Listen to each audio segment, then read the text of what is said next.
नमस्कार दोस्तों, यहाँ पर हम करने वाले हैं क्लास 10th का सोशल साइंस का यहाँ पर पूरा पेपर सॉल्व करने वाले हैं जो आपके 25 मार्च को एग्ज़ाम होने वाला है उसके लिए।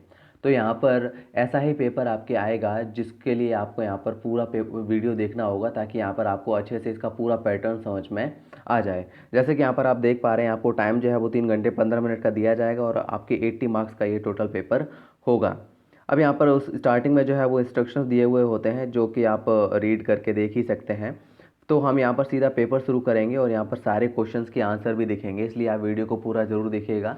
और अगर इसी तरह से और भी पेपर्स के वीडियोस देखना चाहते हैं तो चैनल को सब्सक्राइब ज़रूर कर लीजिएगा ताकि आपके एग्ज़ाम में वो हेल्पफुल रह सके। जैसे कि सेक्शन ए है, यहाँ पर आप देख पा रहे हैं, इसमें आपके एमसीक्यू क्वेश्चन पूछे गए हैं, मल्टीपल चॉइस क्वेश्चंस। तो इसको यहाँ पर हम देखते हैं सबसे पहले और सॉल्व करते हैं, यानी कि इसके आंसर्स देखते हैं। और यहाँ पर ये जो मैं सॉल्यूशंस बता रहा हूँ ये आपके हिंदी मीडियम और इंग्लिश मीडियम दोनों के लिए ही यहाँ पे कॉमन है। तो आप दोनों ही यहाँ पर मीडियम के अगर लोग हैं, मतलब जो स्टूडेंट्स हैं, वो देख सकते हैं इसको पूरा। तो पहला क्वेश्चन है यहाँ पर फर्स्ट, गांधी इरविन समझौता कब हुआ? When was Gandhi Irwin pact finalized? तो इसमें यहाँ पर आंसर होगा हमारा ऑप्शन बी, यानी कि 5 मार्च 1931 को ये समझौता हुआ था, 5 मार्च 1931 को। नेक्स्ट क्वेश्चन है question number second, Hind Swaraj पुस्तक के लेखक कौन है? Who rot the book Hind Swaraj? तो इसमें यहाँ पर हमारा आंसर होगा ऑप्शन सी, यानी कि महात्मा गांधी। थर्ड क्वेश्चन है, विश्वव्यापी आर्थिक मंदी की शुरुआत हुई, the great depression began around? तो इसका राइट आंसर हो जाएगा ऑप्शन बी, 1929 को, या हिंदी मीडियम वाले यहाँ पर जो है वो ब में देख लेंगे। तो 1929 को जो है वो आर्थिक मंदी की शुरुआत हुई थी। फिर है फोर्थ क्वेश्चन, भारत का पहला लौह एवं इस्पात संयंत्र कहाँ स्थापित हुआ? तो यहाँ पर फोर्थ क्वेश्चन का यहाँ पे आंसर होगा हमारे पास जमशेदपुर, जो कि झारखंड में है। Where was India's first iron and steel plant setup? तो ऑप्शन बी इसमें राइट आंसर हो जाएगा, जमशेदपुर। नेक्स्ट क्वेश्चन है फिफ्थ, बंगाल गजट पत्रिका का संपादन किसने किया? Who edited the Bengal gazette newspaper? तो फिफ्थ में आंसर होगा option B, James Augustus Hicky. ये यहाँ पर इसका राइट आंसर हो जाएगा। नेक्स्ट है सिक्स्थ क्वेश्चन, भारत में कौन सी दलीय व्यवस्था है? Which party system is there in India? तो इसमें यहाँ पर आंसर होगा ऑप्शन ए, बहुदलीय, यानी कि मल्टी पार्टी सिस्टम है इंडिया में। सेवंथ है यहाँ पे, सामाजिक विभाजन अधिकांशतः आधारित होता है, mostly social divisions are based on? तो इसमें यहाँ पर हमारे पास सेवंथ में राइट आंसर हो जाएगा ऑप्शन डी, जन्म दर पर, यानी कि बर्थ रेट पर ये यहाँ पर डिपेंड होता है। नेक्स्ट है एट्थ क्वेश्चन, कम्युनिस्ट पार्टी की विशेषता है? तो इसमें यहाँ पर आपको 4 ऑप्शन दिए हुए ही हैं। तो एट्थ में यहाँ पर हमारा राइट आंसर हो जाएगा ऑप्शन ब, आर्थिक सुधार अपनाती है पर राजनीतिक सत्ता पर एकाधिकार बनाए रखती है। इंग्लिश में यहाँ पर देख लेते हैं, इंग्लिश मीडियम के लिए, characteristic of the communist party is? तो ऑप्शन बी यहाँ पर हमारा राइट आंसर हो जाएगा, accepts economic reforms but maintains a monopoly और पॉलिटिकल पावर।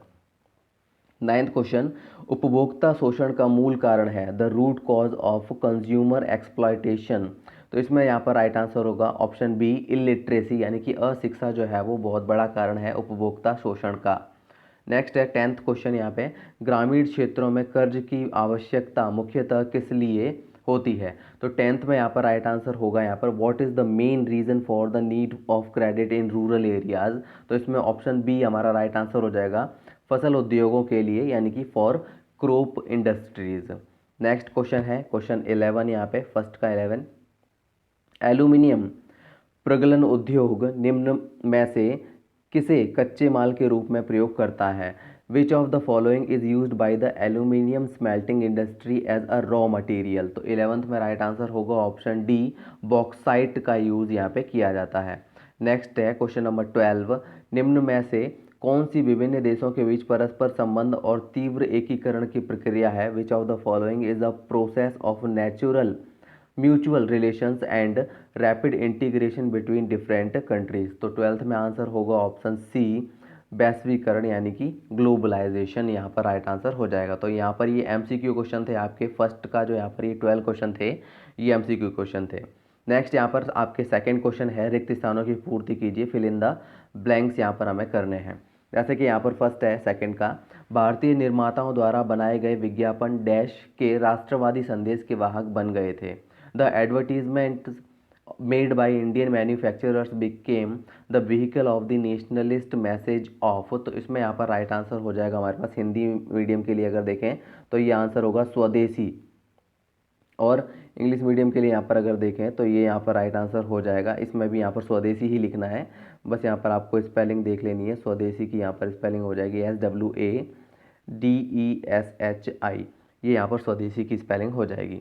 नेक्स्ट आगे देखते हैं सेकंड क्वेश्चन है, भारत से विदेशों को भेजे जाने वाले श्रमिक डैश नाम से जाने जाते थे। Labourer sent from India to foreign countries were known as.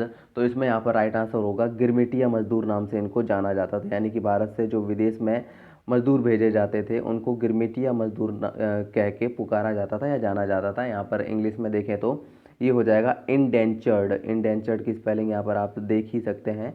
तो यहाँ पर स्पेलिंग से आपको थोड़ी हेल्प मिल जाएगी। इंडेंचर्ड लेबरर्स जो है वो कह के उनको बुलाया जाता था। नेक्स्ट है थर्ड क्वेश्चन, धर्म को राजनीति से कभी अलग नहीं किया जा सकता, ये शब्द ने कहे, मतलब किसने कहे ये शब्द। तो इसमें यहाँ पर राइट आंसर हो जाएगा हमारे पास, महात्मा गांधी ने ये शब्द कहे थे। तो ये यहाँ पर जो है वो आप इसकी स्पेलिंग तो इंग्लिश में लिख ही सकते होंगे, इजी रहेगी। तो ये यहाँ पर थर्ड का आंसर हो जाएगा महात्मा गांधी। नेक्स्ट है फोर्थ, औसत आय को डैश आय भी कहा जाता है। तो इसमें राइट आंसर हो जाएगा प्रति व्यक्ति आय भी कहा जाता है, पर कैपिटा इनकम भी कहा जाता है। तो यहाँ पर प्रति व्यक्ति आय आपका जो है वो यहाँ पे राइट आंसर हो जाएगा। तो ये यहाँ पर आप जो है वो देख सकते हैं, इसको यहाँ पर आप लिख देंगे। उसके बाद है फिफ्थ क्वेश्चन, भारत में करेंसी नोट जारी करता है। तो यहाँ पर आंसर होगा RBI यहाँ पर, या फिर तो आप इसको पूरा लिख सकते हैं रिजर्व बैंक ऑफ इंडिया जारी करता है। सिक्स्थ क्वेश्चन है, भारत में प्रतिवर्ष को राष्ट्रीय उपभोक्ता दिवस मनाया जाता है। तो ये आंसर होगा यहाँ पर 24 दिसंबर, यानी कि 24 दिसंबर को जो है वो यहाँ पर जो है वो उपभोक्ता दिवस मनाया जाता है। तो ये यहाँ पर हमारे आंसर हो जाएंगे रिक्त स्थानों में, फिल इन द ब्लैंक्स में।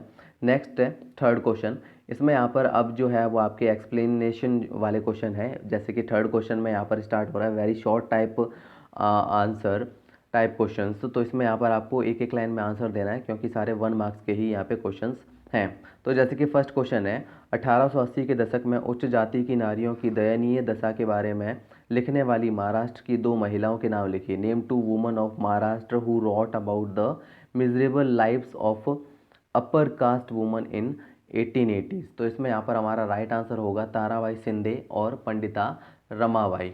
तो ये यहाँ पर जो है वो आप लिख ही लेंगे, उम्मीद करते हैं। नेक्स्ट क्वेश्चन है सेकंड, प्रथम विश्व युद्ध पहला आधुनिक औद्योगिक युद्ध था, कोई एक कारण लिखिए। The first world war was the first modern industrial war, state any one reason. तो इसका आंसर यहाँ पे आप स्क्रीन पे देख सकते हैं। तो इसका आंसर हो जाएगा प्रथम विश्व युद्ध पहला आधुनिक औद्योगिक युद्ध था, क्योंकि मशीन गनों, टैंकों, विमानों, रासायनिक हथियारों आदि का उपयोग बड़े पैमाने पर किया गया था।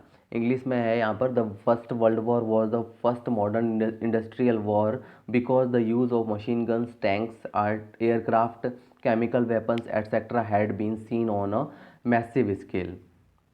तो ये इसका आंसर हो जाएगा। नेक्स्ट है थर्ड, आदि औद्योगिकरण से आप क्या समझते हैं, what do you mean by proto industrialisation. तो इसका आंसर भी यहाँ पर आप स्क्रीन पे देख सकते हैं। प्रोटो औद्योगिकरण का वह चरण है जो कारखाना प्रणाली पर आधारित नहीं था। Proto industrialisation is the phase of industrialisation that was not based on factory system. Next है फोर्थ क्वेश्चन, जूट का क्या उपयोग है, what is the use of jute. तो इसमें आंसर होगा स्क्रीन पे, जूट का उपयोग व्यापक रूप से बैग, आलू के बोरे, कालीन, पर्दे, मोटे कपड़े और रस्सी आदि बनाने के लिए उपयोग किया जाता है। Jute is extensively used for making bags, potato sacks, carpets, curtains, coats, clothes and ropes etcetera. Next question है फिफ्थ, आपके अनुसार अब बाढ़ रोकने का उपाय बताएं। According to you state are measure to prevent floods. तो इसमें यहाँ पर कुछ भी आप अपने हिसाब से भी लिख सकते हैं वैसे तो यहाँ पर आपका स्क्रीन पे आप आंसर देख ही सकते हैं। मेरे अनुसार बेहतर ड्रेनेज सिस्टम डिज़ाइन करना तथा अधिक से अधिक वन रोपण करना बाढ़ से बचने का एक अच्छा विकल्प है। According to me designing better drainage system and doing maximum afforestation is a good option to avoid flood. Next देखते हैं आगे क्वेश्चन नंबर 6, व्यापार किसे कहते हैं, व्हाट इज ट्रेड। तो इसमें यहाँ पर आंसर होगा देशों, राज्यों और लोगों के बीच वस्तुओं के आदान प्रदान को व्यापार कहा जाता है। The exchange of goods among countries, states and people is refer to as trade. Screen पे यहाँ पर सारे आंसर आप देख पाएंगे, ताकि यहाँ पर जो है वो आप इसको वीडियो को पॉज करके चाहें तो इसको नोट कर सकते हैं या स्क्रीनशॉट भी ले सकते हैं। नेक्स्ट क्वेश्चन है 7th, क्षेत्रीय दल क्या है, व्हाट आर रीजनल पार्टीज। तो इसमें यहाँ पर 7th का आंसर होगा एक क्षेत्रीय दल कोई कुछ भी हो, नीतिक दल होता है जिसका आधार एक ही क्षेत्र में होता है, चाहे उसके उद्देश्य और मंच कुछ भी हों। A regional party is any political party with its base in a single region, whatever its objectives and platforms may be। Next question देखते हैं 8th, लोकतंत्र के कोई दो लाभ बताइए, state any two advantages of democracy. तो यहाँ पर वैसे तो आप काफ़ी सारे जो है वो एडवांटेज लिख सकते हैं, तो दो हमें बताने हैं। तो स्क्रीन पे आप देख सकते हैं, जैसे कि पहला होगा लोकतंत्र निर्णय लेने की गुणवत्ता में सुधार करने में मदद करता है, और दूसरा हो जाएगा लोकतंत्र के कारण सभी व्यक्तियों की गरिमा में वृद्धि होती है। इंग्लिश में यहाँ पर है democracy helps in improving the quality of decision making, और सेकेंड होगा इसमें the dignity of all individuals gets enhanced due to democracy. Next है क्वेश्चन नंबर 9, लोकतंत्र की दो चुनौतियाँ लिखिए। तो इसमें यहाँ पर इंग्लिश में है state two challenges to democracy. तो इसमें यहाँ पर राइट आंसर होगा, पहला है भ्रष्टाचार और अक्षमता, और दूसरा हो जाएगा असामाजिक तत्वों की भूमिका, यानी कि करप्शन एंड इनएफिशिएंसी, और दूसरा होगा role of anti social elements. Next question है क्वेश्चन नंबर 10, सकल घरेलू उत्पाद किसे कहते हैं, what is gross domestic product, यानी कि हम जीडीपी के बारे में बात कर रहे हैं। तो इसमें आंसर होगा सकल घरेलू उत्पाद या जीडीपी को एक वर्ष के दौरान किसी देश में उत्पादित वस्तुओं और सेवाओं का कुल मूल्य कहा जाता है। ग्रॉस डोमेस्टिक प्रोडक्ट और GDP is referred the total value of goods produced and services provided in a country during 1 year। Next है 11th, तृतीय क्षेत्र से आप क्या समझते हैं, what do you understand by tertiary sector.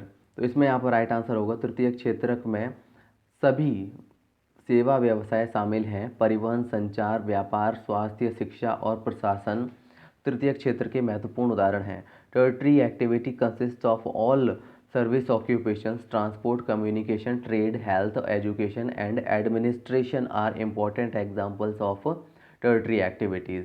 Next है 12th क्वेश्चन, यहाँ पे मानव विकास रिपोर्ट किसके द्वारा प्रकाशित की जाती है, who publishes the human development report. तो इसमें राइट आंसर हो जाएगा मानव विकास रिपोर्ट संयुक्त राष्ट्र विकास कार्यक्रम UNDP द्वारा प्रकाशित की जाती है। The human development report is a report published by the United Nation development programme UNDP। तो ये यहाँ पर हमारे जो है वो थर्ड क्वेश्चन के ये 12 जो पार्ट हमने हैं ये किए हैं। नेक्स्ट आता है सेक्शन बी, खंड ब। इसमें यहाँ पर आपके क्वेश्चन है 4 से लेके 16 तक। यहाँ पर सारे क्वेश्चन ये 2 मार्क्स के हैं। आपको वर्ड लिमिट जो है वो दे रखी है 50 वर्ड्स की। तो इसमें यहाँ पर हम शुरू करते हैं इसके क्वेश्चन आंसर्स। तो जैसे कि 4th क्वेश्चन यहाँ पर है रोमानीवाद क्या है, व्हाट इज रोमांटिसिज्म। तो इसमें यहाँ पर राइट आंसर होगा हमारा है, स्क्रीन पे इसको भी आप देख पा रहे होंगे, रोमानीवाद एक ऐसा सांस्कृतिक आंदोलन जो एक खास तरह की राष्ट्रीय भावना का विकास करना चाहता था। Romanticism cultural movement that wanted to develop a special kind of national feeling. Next है 5th क्वेश्चन, ब्रेटन वुड्स समझौता क्या है, what is the Bretton Woods agreement. तो इसमें यहाँ पर आंसर होगा ब्रेटन वुड्स समझौते को जुलाई 1944 में अंतिम रूप दिया गया था। इसने वैश्विक आर्थिक स्थिरता और औद्योगिक दुनिया में पूर्ण रोजगार को बनाए रखने के लिए अंतर्राष्ट्रीय मुद्रा कोष और वैश्विक विश्व बैंक की स्थापना की। इंग्लिश में होगा the Bretton Woods agreement was finalized in July 1944। It established the International Monetary Fund and the World Bank to preserve global economic stability and full employment in the industrial world. Next question है 6 number, सुभेद्य जातियाँ क्या होती हैं, कोई दो उदाहरण दीजिए। What are vulnerable species, write any 2 examples. तो 6 में यहाँ पर आंसर होगा सुभेद्य प्रजातियाँ, यदि किसी प्रजाति की जनसंख्या इस स्तर तक गिर गई उसके संकटग्रस्त होने की संभावना है, इसे सुभेद्य प्रजाति कहा जाता है। उदाहरण के लिए नीली भेड़, एशियाई हाथी, गंगा डॉल्फिन आदि। इंग्लिश में यहाँ पर हो जाएगा vulnerable species if the population of a species had decline to such a level that it is likely to become endangered, it is called vulnerable species. Example blue sheep, Asiatic elephant, Gangetic dolphin etcetera. Next है question number 7, बहुउद्देशीय परियोजनाओं के 2 लाभ बताइए। State two advantages of multipurpose project. तो इसमें यहाँ पर आंसर हो जाएगा, हमारे 2 एग्जाम्पल हो जाएंगे इसमें, सॉरी लाभ हो जाएंगे। पहला होगा इस प्रकार की योजनाएं बाढ़ जैसे भयानक खतरे को रोकने में सहायक है, और दूसरा होगा इनसे जल विद्युत का उत्पादन होता है। यानी कि these type of schemes are helpful in preventing the terrible danger like flood, और सेकेंड है they produce hydro electricity. Next question यहाँ पर है क्वेश्चन नंबर 8, रबी और खरीफ फसल किसे कहते हैं? What is rabi and kharif crops. तो इसमें यहाँ पर हमारा आंसर होगा रबी की फसल यहाँ पर किसको कहते हैं? तो ये फसल अक्टूबर से दिसंबर तक सर्दियों में बोई जाती है और गर्मियों में अप्रैल से जून तक काटी जाती है, जैसे कि गेहूं, जौ, मटर, चना, सरसों। खरीफ की फसल, यह फसल देश के विभिन्न हिस्सों में मानसून की शुरुआत के साथ उगाई जाती है और इनकी कटाई सितंबर अक्टूबर में की जाती है, जैसे धान, मक्का, ज्वार, अरहर, मूंग, उड़द, कपास, जूट, मूंगफली और सोयाबीन। इसके साथ यहाँ पर इंग्लिश में का आंसर भी यहाँ पर आप नोट कर सकते हैं। Rabi crops sown in winter from October to December and harvested in summer from April to June. Example wheat, barley, pea and gram and mustard. Kharif crops हैं, खरीफ crops are grown with the onset of monsoon in different parts of the country and these are harvested in September October. Example paddy, maize, jowar, bajra, Toor, moong, urad, cotton, jute, groundnut and soybean. Next question देखते हैं question number 9, स्थानीय व अंतर्राष्ट्रीय व्यापार में अंतर स्पष्ट करें। Explain the difference between the local and international trade. तो क्वेश्चन नंबर 9 में यहाँ पर आंसर होगा डिफरेंस के बारे में हम बात कर रहे हैं। तो इसमें देख सकते हैं स्क्रीन पे आंसर, जब व्यापार किसी शहर के भीतर राज्यों या शहरों या गांवों के बीच होता है तो इसे स्थानीय व्यापार के रूप में जाना जाता है। यह राष्ट्रीय मुद्रा के मूल्य को प्रभावित नहीं करता। जबकि जब दो देशों के बीच व्यापार होता है तो इसे अंतर्राष्ट्रीय व्यापार के रूप में जाना जाता है। यह राष्ट्रीय मुद्रा के मूल्य को प्रभावित करता है। इंग्लिश वाला यहाँ पर आंसर आप नोट कर सकते हैं, उम्मीद करता हूँ। फिर है 10th क्वेश्चन, लोकतंत्र में सत्ता की साझेदारी क्यों आवश्यक है? Why is there a need of power sharing in democracy. तो यहाँ पर बाकी के आंसर में कोई एक ही मीडियम का आंसर पढ़ के बोल दूंगा, ताकि यहाँ पर जो है वो वीडियो और ज़्यादा लंबा ना हो जाए। जैसे कि 10th क्वेश्चन की बात करें तो यहाँ पर आंसर होगा, स्क्रीन पे आप यहाँ पर दोनों मीडियम का आंसर देख सकते हैं, हिंदी मीडियम का भी और इंग्लिश मीडियम का भी। विवेकपूर्ण और नैतिक निर्णय लेने के लिए लोकतंत्र में सत्ता के बंटवारे की आवश्यकता है। यह सामाजिक समूहों और राजनीतिक अस्थिरता के बीच हिंसा की संभावना को कम करने में मदद करता है। सत्ता का बंटवारा राजनीतिक व्यवस्था की स्थिरता सुनिश्चित करने का एक अच्छा तरीका है। इंग्लिश का आंसर यहाँ पर आप स्क्रीन पर देख ही पा रहे होंगे। नेक्स्ट क्वेश्चन है 11th क्वेश्चन, किस प्रकार सामाजिक अंतरों से लोकतंत्र सुदृढ़ होता है? How does democracy strengthened with social differences.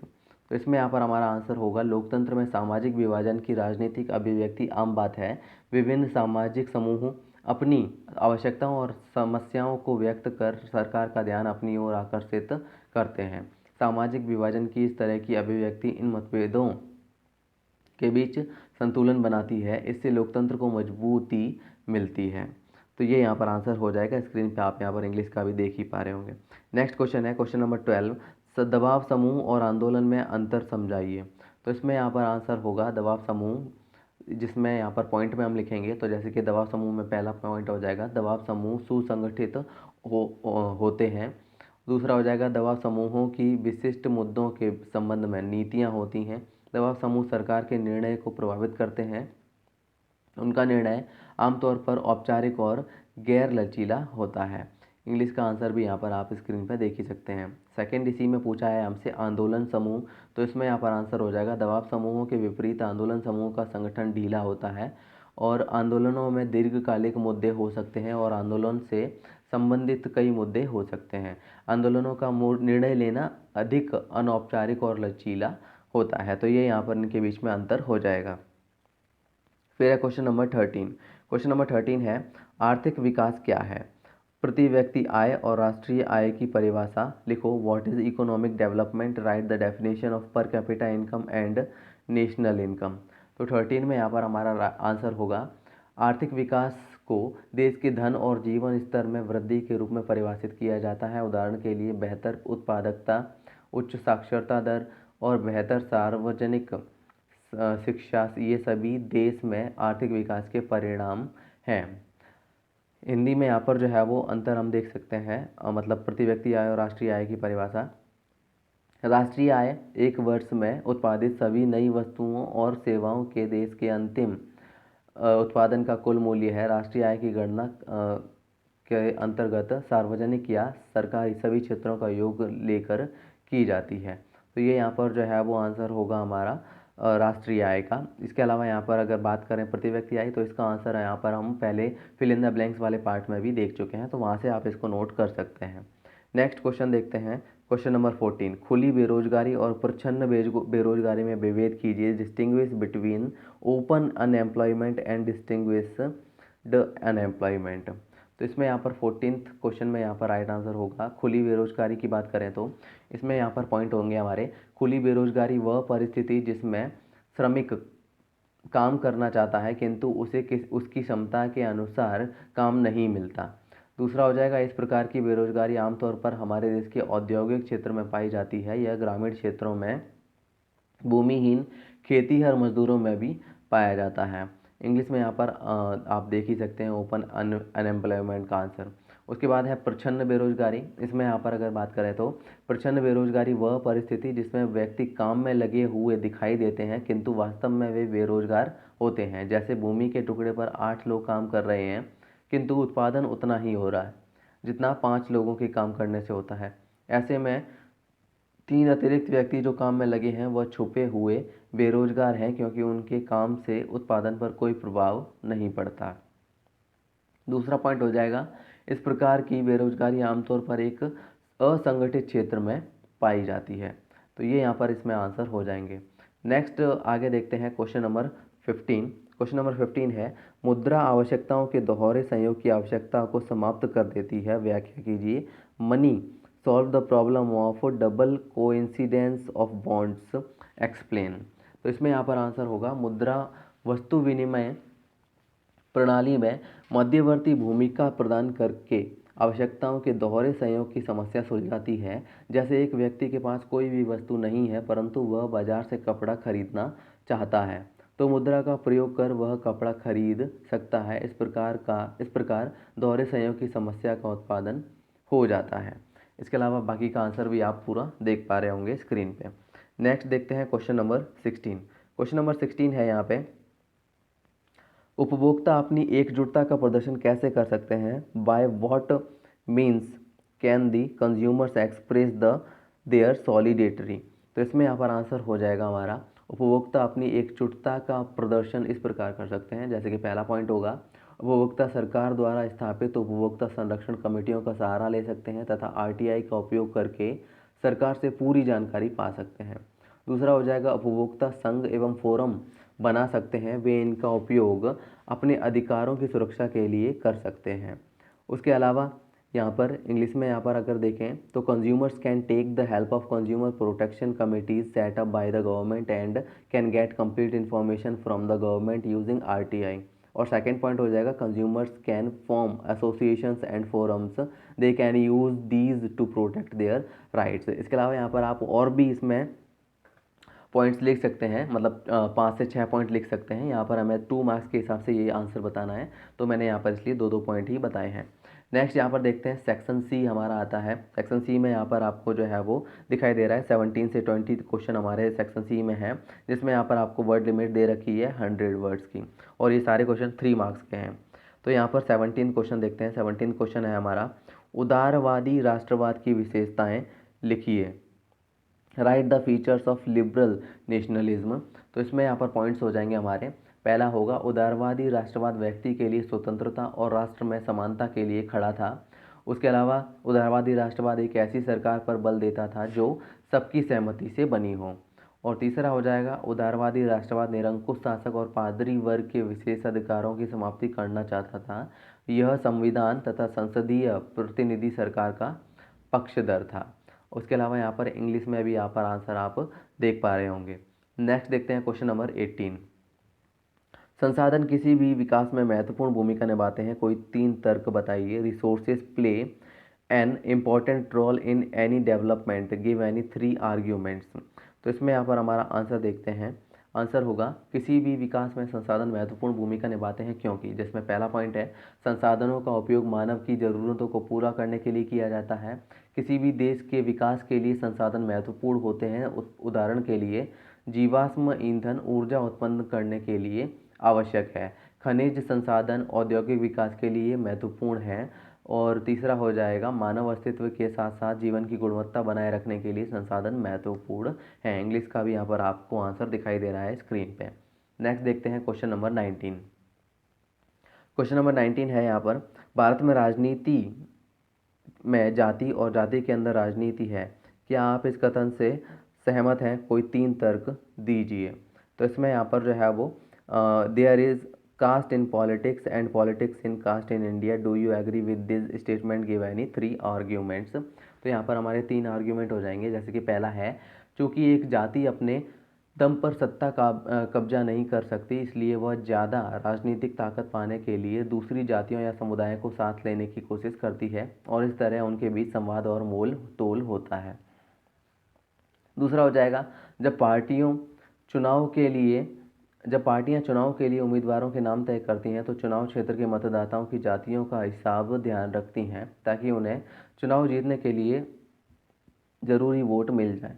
जब सरकार का गठन किया जाता है तो राजनीतिक दल इस बात पर ध्यान रखते हैं कि उसमें विभिन्न जातियों और कबीलों के लोगों को उचित जगह दी जाए।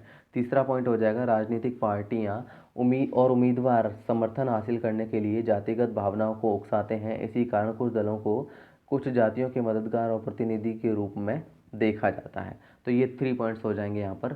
बाकी यहाँ पर इंग्लिश के भी यहाँ पर आप जो है वो देख सकते हैं आंसर स्क्रीन पे। नेक्स्ट क्वेश्चन की बात करें, क्वेश्चन नंबर 20। तो इसमें यहाँ पर है हमारा आंसर क्वेश्चन, वैश्वीकरण से आप क्या समझते हैं, इसे संभव बनाने वाले कारक बताइए। What do you understand by globalisation, state the factors that make this possible. तो इसमें यहाँ पर हमारा आंसर हो जाएगा, अब आज पूरी दुनिया की अर्थव्यवस्था आपस में जुड़ी हुई है। विश्व के विभिन्न देशों की अर्थव्यवस्था के इस परस्पर जुड़ाव को वैश्वीकरण या ग्लोबलाइजेशन कहते हैं। वैश्वीकरण द्वारा विश्व अर्थव्यवस्था के साथ राष्ट्र की अर्थव्यवस्था का एकीकरण होता है। इसे भूमंडलीकरण या विश्वव्यापीकरण भी कहा जाता है। इसके अलावा यहाँ पर वैश्वीकरण को संभव बनाने वाले कारक इनमें से सभी हैं, चाहे वो प्रौद्योगिकी हो, परिवहन हो अथवा सूचना व प्रौद्योगिकी। तो इसमें यहाँ पर जो है पॉइंट हो जाएंगे हमारे, परिवहन प्रौद्योगिकी में उन्नति पिछले 50 वर्षों में परिवहन प्रौद्योगिकी में उन्नति के परिणाम स्वरूप लंबी दूरियों तक वस्तुओं की तीव्र आपूर्ति से लागत कम आने लगी है। कंटेनरों द्वारा सामान भेजने से माल जल्दी और कम लागत में पहुंचता है। दूसरा पॉइंट हो जाएगा, सूचना और संचार प्रौद्योगिकी का विकास दूर संचार, कंप्यूटर और इंटरनेट आदि से विश्व में एक दूसरे से संपर्क करने, सूचनाएं भेजने में सुविधाओं के परिणाम स्वरूप वैश्वीकरण को अत्यधिक सहायता मिली है। जैसे लंदन के पाठकों के लिए प्रकाशित समाचार पत्र की डिजाइनिंग और छपाई दिल्ली में होने के पश्चात पत्रिकाएं वायु मार्ग से लंदन जाती हैं। पैसों का भुगतान ई-बैंकिंग द्वारा किया जाता है। ये यहाँ पर इसका आंसर हो जाएगा। नेक्स्ट यहाँ पर बात करें क्वेश्चन नंबर 21 की। तो इसमें यहाँ पर अगर हम देखें तो ये यहाँ पर आता है अपने सेक्शन डी में यहाँ पर जो है वो आपके क्वेश्चन नंबर 21 और 22 हैं, जिसमें आपको वर्ड लिमिट 250 तक करनी है क्योंकि यहाँ पर 4 मार्क्स के ये क्वेश्चंस हैं। इसमें यहाँ पर आपको 2 ऑप्शन मिल जाएंगे, यानी कि आपको जो है वो 2 पार्ट में ये क्वेश्चंस दिए हुए हैं। इनमें से आप जो आपको सही लगता है, यानी कि जो आपको बेटर तरीके से आता है, उसमें से कोई एक यहाँ पर आप कर सकते हैं। तो यहाँ पर मैं इसका आंसर जो है वो बोल के बताऊंगा ताकि यहाँ पर आपको जो है वो लंबा ना हो जाए। और दूसरा यहाँ पर ये आंसर जो है वो काफ़ी ज़्यादा एक्सप्लेन किए हुए हैं, तो इसलिए स्क्रीन पे जो है वो अच्छे से नहीं आ पाएंगे। तो जैसे कि क्वेश्चन नंबर 21 है, विभिन्न राजनीतिक नेता पृथक निर्वाचिका के सवाल पर क्यों बटे हुए थे? Why did political leaders differ sharply over the question of separate electorates? तो इसमें आंसर होगा फर्स्ट पॉइंट हमारा, अलग अलग राजनीतिक नेता भारतीय समाज के भिन्न भिन्न वर्गों और समुदायों का प्रतिनिधित्व करते थे। और डॉक्टर अंबेडकर दलितों का नेतृत्व करते थे। इसी प्रकार मोहम्मद अली जिन्ना भारत के मुस्लिम समाज का नेतृत्व करते थे। तीसरा हो जाएगा, मोहम्मद इकबाल ने पृथक निर्वाचक मंडल के महत्व पर बल दिया। उन्होंने कहा अल्पसंख्यकों के राजनीतिक हितों की रक्षा के लिए एक अलग निर्वाचक मंडल की ज़रूरत है, और कहा कि मुसलमानों को आर्थिक हीनता का सामना करना पड़ता है। चौथा हो जाएगा, ये सभी नेता विशेष राजनीतिक अधिकारों और पृथक निर्वाचन क्षेत्र की मांग कर अपने अनुयायियों और समर्थकों का जीवन स्तर उठाना चाहते थे।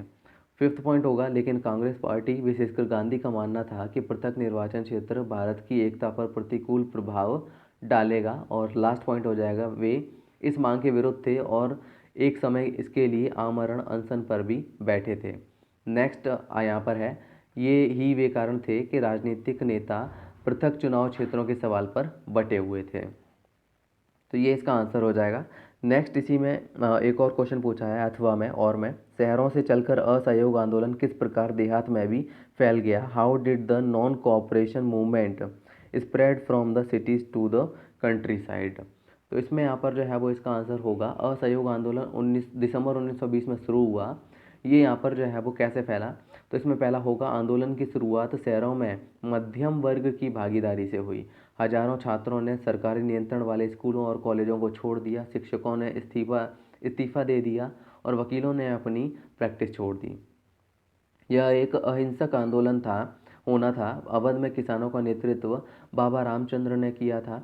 यहाँ आंदोलन ताल्लुकदारों के खिलाफ था जो उच्च लगान वसूलते थे और किसान लगभग भिखारी बन गए थे। किसान आंदोलन ने राजस्व में कमी करने की मांग की। 1920 के अंत तक जवाहरलाल नेहरू, बाबा रामचंद्र और अन्य ने अवध किसान सभा का गठन किया था। आदिवासी किसानों ने गांधी जी के संदेश और स्वराज के विचार को अपने तरीके से फैलाया। यह आंदोलन असम में बागान मजदूरों के बीच भी फैल गया। उन्हें बिना किसी अनुमति के चाय बागानों से बाहर निकलने की अनुमति नहीं थी। इसमें यहाँ पर जो है वो इंग्लिश का यहाँ पर आप आंसर जो है वो एक बार ट्राई ज़रूर कीजिएगा, ताकि यहाँ पर जो है वो आपकी भी प्रैक्टिस हो जाए। नेक्स्ट क्वेश्चन देखते हैं, क्वेश्चन नंबर 22। तो इसमें यहाँ पर है, संघवाद क्या है, इसकी मुख्य विशेषताओं को समझाइए। तो इसमें यहाँ पर जो है वो आप अपने हिसाब से जो भी पॉइंट्स बनाना चाहते हैं, यहाँ पर आपके पॉलिटिकल साइंस से यानी कि राजनीतिक विज्ञान से क्वेश्चन पूछा है ये, तो इसमें यहाँ पर आप जो है वो ट्राई करें ऐसे क्वेश्चंस को करने की, ताकि यहाँ पर मैं इसलिए भी नहीं बताने की कोशिश कर रहा हूँ क्योंकि यहाँ पर मैं चाहता हूँ आप खुद भी थोड़ी सी प्रैक्टिस करें, और इसके अलावा मैं बताऊँगा तो और भी वीडियो लंबा हो जाएगा, तो थोड़ा सा और ज़्यादा बोर्ड हो जाएगा। इसके अलावा अथवा में क्वेश्चन पूछा है, स्थानीय शासन व्यवस्था के विभिन्न स्तर कौन कौन से हैं, इसके गठन की प्रक्रिया बताइए। तो आप यहाँ पर जो है वो इसकी प्रैक्टिस करें। ये यहाँ पर एक ही क्वेश्चन मैंने छोड़ा है जिसके आप प्रैक्टिस ज़रूर कीजिएगा, ताकि यहाँ पर आपके लिए थोड़ा सा एक तो प्रैक्टिस हो जाएगी और आपको काफ़ी हेल्प मिलेगी प्रैक्टिस करने से। तो उम्मीद करते हैं यहाँ पर आपको वीडियो जो है वो अच्छा लगा होगा, समझ में भी आया होगा। और इसके अलावा मैं यहाँ पर आपको बता दूँ कि ये यहाँ पर जो है वो एक पैटर्न बताने के लिए ये वीडियो है कि ऐसा पेपर आएगा एज इट इज़। जो है वो आप यूट्यूब पे वैसे तो बहुत सारे वीडियो देख सकते हैं, तो यहाँ पर मैं आपको बता दूँ कि एज इट इज़ जो यहाँ पर पेपर है वो किसी का भी नहीं आता है। आपको शायद 1 या 2 क्वेश्चन उसमें से ज़रूर मिल जाएंगे, या हो सकता है ज़्यादा से ज़्यादा 5 या 6 क्वेश्चन मिल जाएँ, लेकिन एज इट इज़ जो यहाँ पर आपको वीडियोज़ देखने को मिलते हैं वो आपके एज इट इज़ क्वेश्चन नहीं आते हैं, कोई भी हो, क्योंकि पेपर कभी भी आउट इसमें नहीं होता है। मैक्सिममली ऐसा होता है कि पेपर कभी भी आउट नहीं होता या क्वेश्चन कभी भी बाहर नहीं आते हैं। हाँ, ये हो सकता है कि आपको किसी ने अगर वीडियो बताया है या फिर मॉडल पेपर बताया है तो उसमें से यहाँ पर आपके 4-5 क्वेश्चन या ज़्यादा से ज़्यादा 5-6 क्वेश्चन आ जाएँ। अदरवाइज़ यहाँ पर जो है वो आपके कॉपी नहीं आती है, यानी कि जो कॉपी पेस्ट क्वेश्चन हैं वो नहीं आते हैं।